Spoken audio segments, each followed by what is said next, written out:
Welcome to This Week in South Carolina. I'm Gavin Jackson. The Darla Moore School of Business at the University of South Carolina recently unveiled their 30th annual economic outlook this year for 2019. It looks at the trade war and the possible tariffs that could impede economic growth in South Carolina and the country.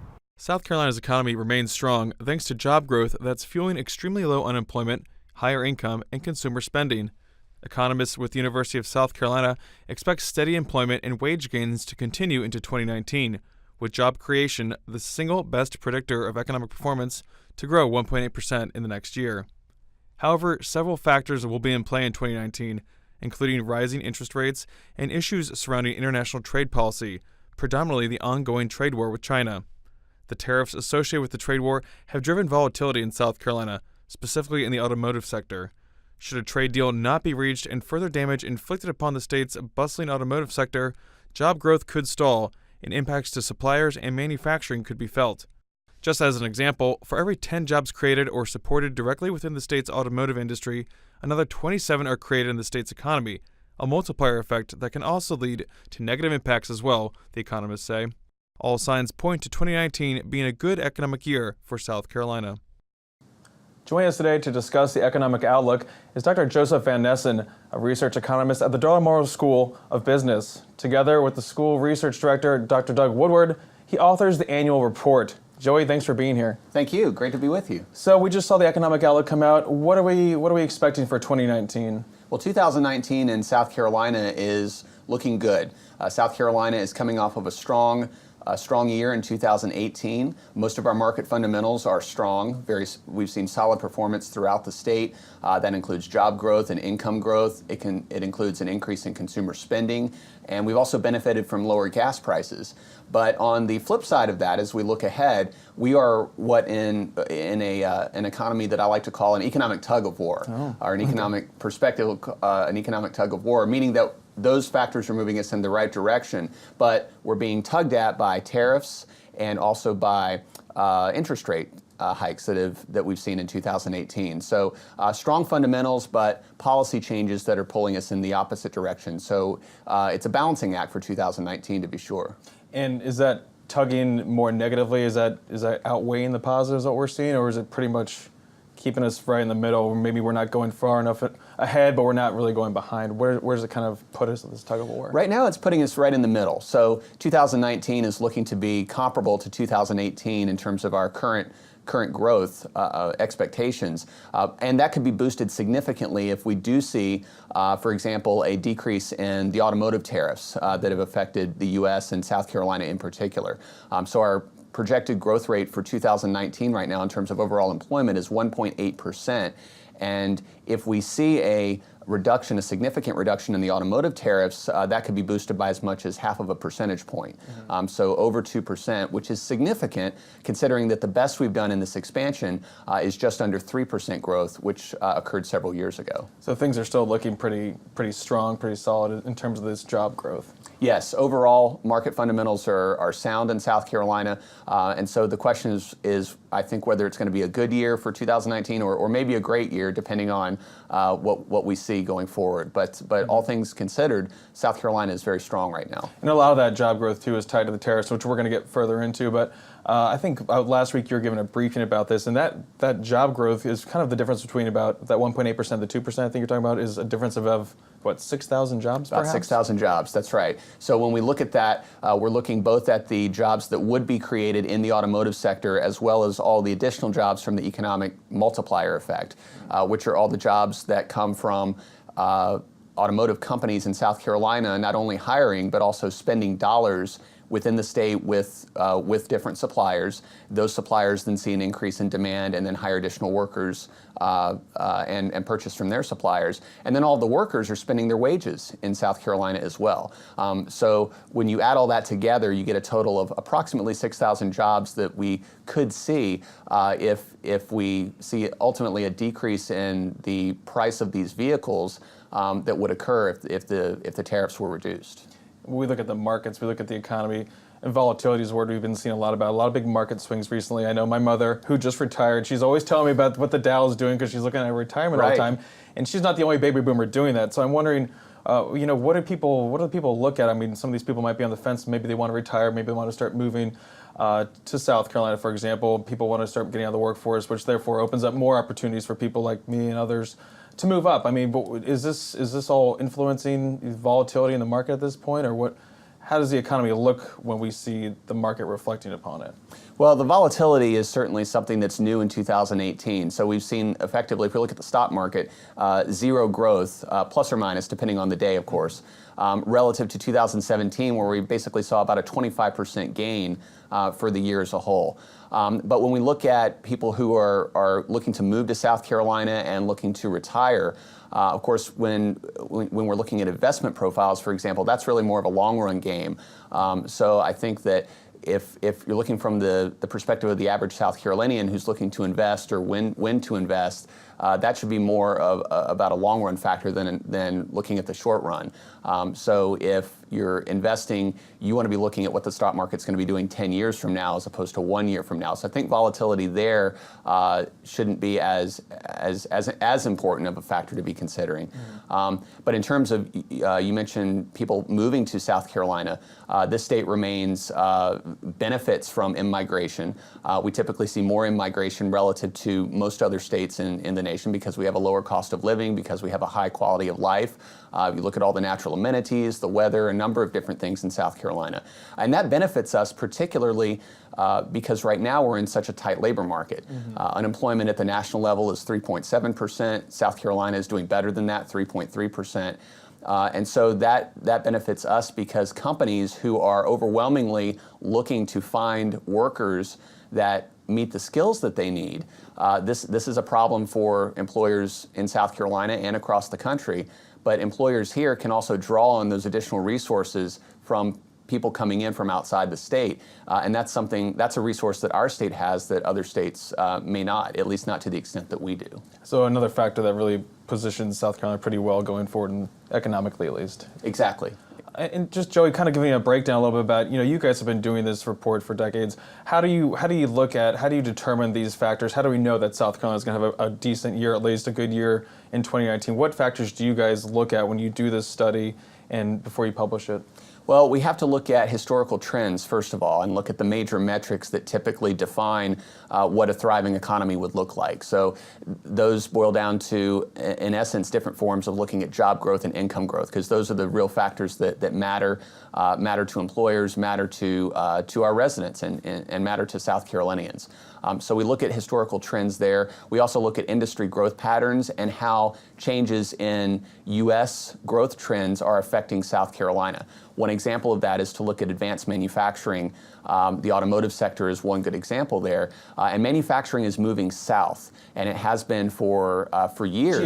Geographically, yes, exactly. So if we look at the U.S., we see manufacturing generally moving south, and that's a trend that South Carolina has been taking advantage of and will be able to continue to take advantage of going forward. So that puts us at an advantage. In addition, the population trends that we mentioned before, the in-migration, that benefits us as well. So taking into account all of these factors and looking at what we anticipate happening going forward gives us a starting point for our forecast. And we're talking about labor and demand for that labor with such a low unemployment rate, you said 3.3% in South Carolina. Labor issues were an issue in 2018, be carried over in 2019.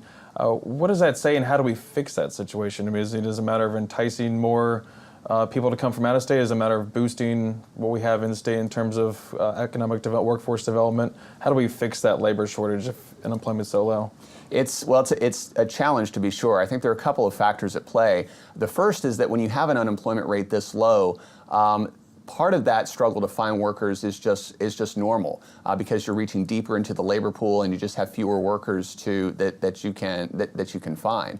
But the second factor, which is a more proactive strategy, which is important, is continuing the efforts that South Carolina has already made to meet the employer demands with the South Carolina workforce. And the technical college system does a very good job of that, of reaching out to employers, identifying what they need specifically, and then training South Carolinians to do to learn those tasks and to do those jobs. And so if you look at programs like Apprenticeship Carolina, Ready SC, and others that have actually been recognized as a national model for how to do this successfully, and they've been very good at it, and I think expanding those programs is the way forward. Mm-hmm. And at the same time, when you're talking about the tight labor market, people are also moving jobs, they're looking for better wages. How does that come into play too? What are you seeing on that wage front? I know the wages are up. Is that something that people really see when they do switch jobs, those increase in wages, or how do you measure that, and what's that looking like? So wage growth has been improving over the last several years and throughout the expansion, going back to about 2015, which was really the first time that the labor market had tightened up enough to justify that wage growth. In other words, employers at that point were struggling to find workers to the point that they needed to increase wages in order to attract them. Before that, unemployment was fairly high. We were just coming out of the recession, so we didn't see really any appreciable wage growth at all. So that's on the positive side. But we're also seeing a situation where wage growth has not achieved the level that it had back in 2007, so before the recession. So to put a fine point on that, unemployment in the U.S. now has been below 4.5% for over a year, and that was the best that unemployment got to during the previous expansion period before the Great Recession. And yet we don't have wage growth that's at the level that it was at during the previous expansion. So a bit of a puzzle. There are a number of factors there. One is that there are some indications that some of the traditional measures of unemployment don't reveal additional labor market slack. So more people that are working part-time because they can't find full-time work, for example. And another major factor is looking at a change in the compensation practices of employers themselves, moving more towards a traditional sales model where you're paid a base plus a commission. And that's largely the result of a hesitance on the part of employers to provide regular increases in salaries to their workers when they're concerned about a permanent increase in costs. Whereas if you provide bonuses, if you provide supplemental wages, exactly, then those can be scaled back during an economic downturn, and that benefits the employers because they retain their workers. It benefits the employees because they retain their jobs. So there are a number of factors that go into that. Gotcha. And I want to jump into trade now. Obviously, that's really been a major factor in a lot of this, what we're talking about going forward. But before we get into China, I want to talk about the kind of the NAFTA 2.0, the U.S. Mexican-Canada agreement that all three countries did sign on to, but we still have to wait for legislative approval within those countries. Our Congress has to look this over.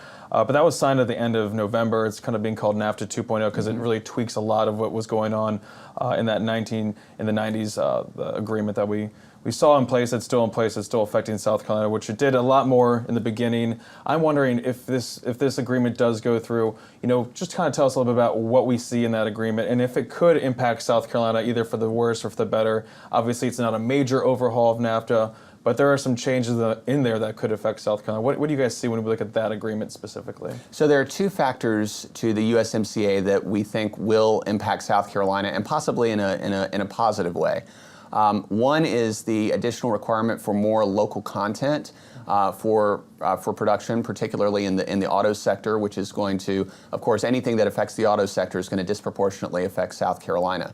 So that's one aspect. So additional local content puts more of an incentive for companies to do local production within the United States. The second, which has the same incentive, is there's effectively a minimum wage law now for auto production in Mexico. So to put a specific number there, right now, if you look at the wage rates that many are earning in factories in Mexico, in automotive plants, it's effectively $1 an hour, perhaps somewhat more. But what this new legislation is requiring is $16 an hour.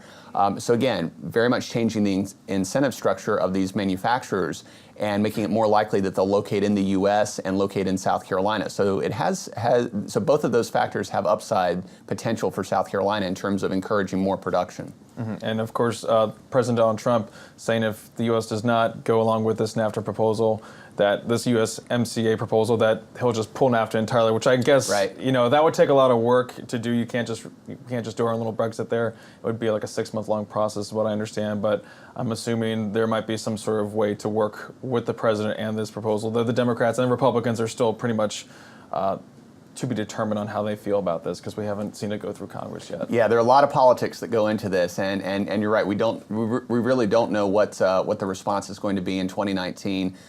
So it's a wait and see approach at that point. And talking about wait and see, we have seen a lot going on with China and the U.S. over this trade war, dealing with tariffs. It's affecting South Carolina jobs. It's affecting our industries, and vice versa. Can you kind of give us an overview of where things stand right now? I know we've seen a lot of numbers. We're kind of in a ceasefire situation right now for the next 90 days, apparently, between the U.S. and China, that the president negotiated with China when they were G20.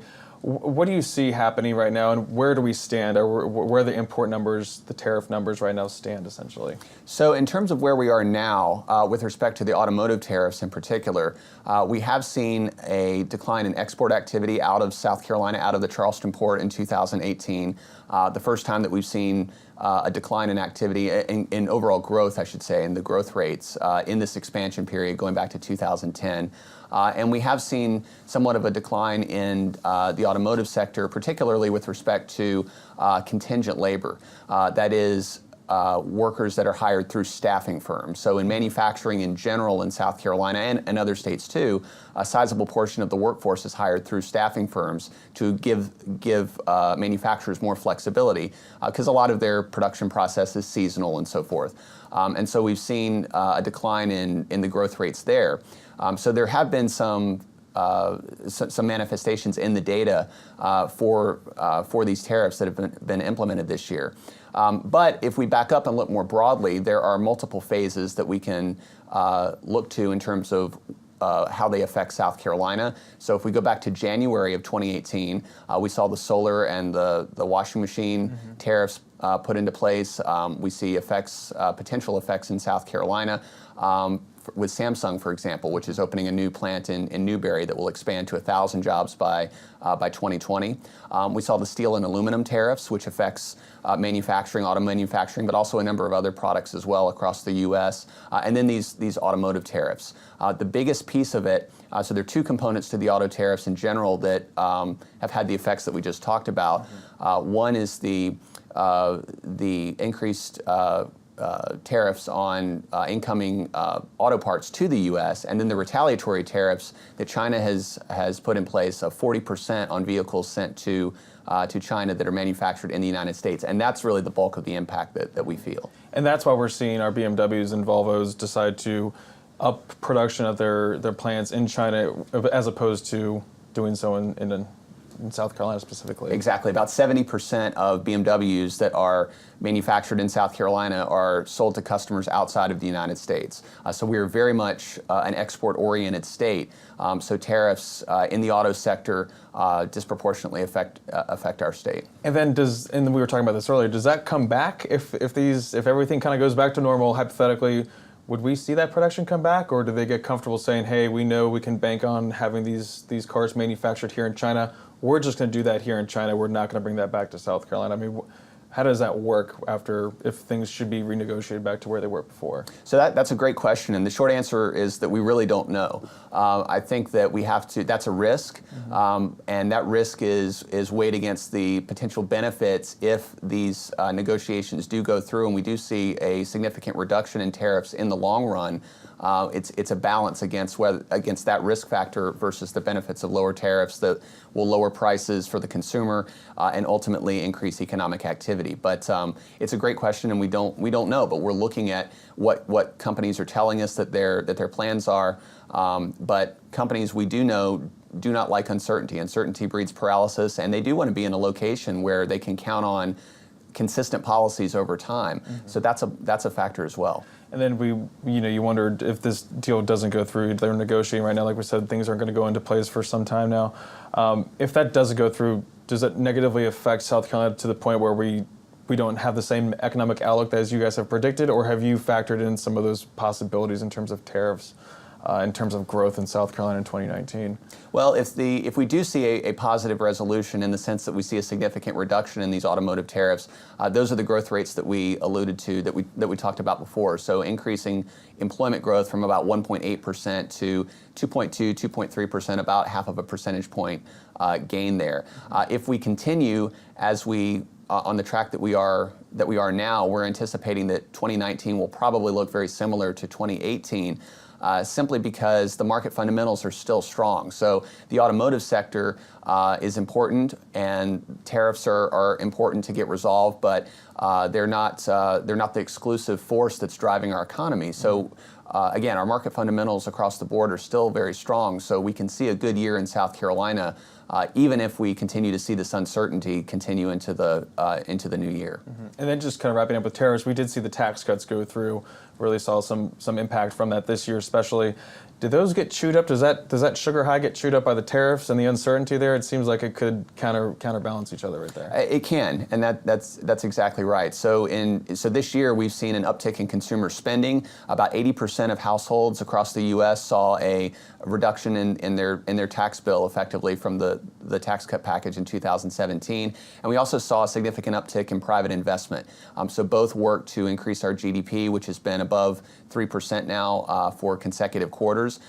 It looks like the consumer spending piece of that is going to be sustained into 2019 because it's anchored by steady gains in the job market and continued wage and income gains as well. Private investment, that's still up, but it looks more like that's tapering off a bit, so we may not see quite as much of a benefit in 2019 as we did from 2018. So, but the question in terms of that trade-off, I think, is exactly what we're going to be looking at from a national perspective. Does the increase in consumer spending and private investment outweigh the decrease in export activity that we've seen as a result of the tariffs? And that's going to determine whether we maintain our GDP growth above 3%, which is what we've seen in 2018, or we revert back to a 2 to 2.5% growth rate, which has been more of the norm for this expansion. And when we're looking at consumer spending, obviously we're a consumer-based economy. Is that going to put a lot of maybe emphasis on the numbers we see out of the holiday season when it comes to terms of purchases? I mean, are we going to see that either make for a good beginning of the new year, or is it going to maybe drag some people down if we see lackluster sales, for example? Yes, I think that will go to changing confidence levels or maintaining confidence levels. So consumer and business confidence levels right now both are at historic highs, at least for the last 20 plus years.